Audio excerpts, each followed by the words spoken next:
Hey everyone, thanks for joining me today. I'm attorney Jamila Little, and today I want to talk to you guys out there about the I-864.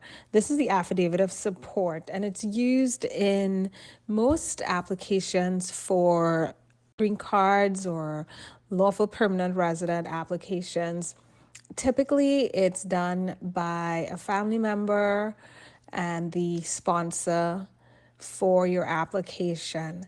So, a lot of questions that we get about the I-864, misunderstanding, surrounds how long this person will be bound to the terms of the I-864. One of the big questions that we get, especially in marriage-based cases, is whether or not someone getting divorced makes that agreement void. So the answer to that question is absolutely no.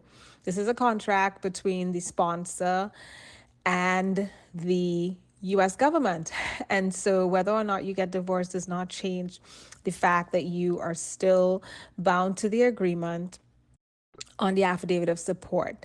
So here are the ways that your commitment or your obligations under the affidavit of support would end. They end when the person who is the beneficiary either passes away, becomes a US citizen, or they have completed typically about 10 years of work.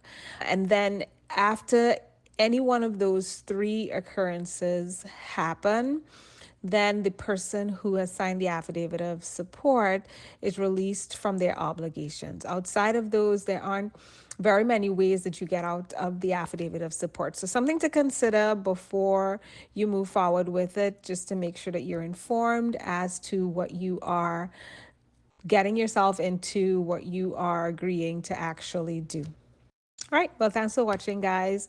If you do have questions with regards to the affidavit of support or the processes that would require including an affidavit of support, if you're going through that green card process, feel free to give us a call. We're happy to help. Thanks for watching, and I'll see you in the next one.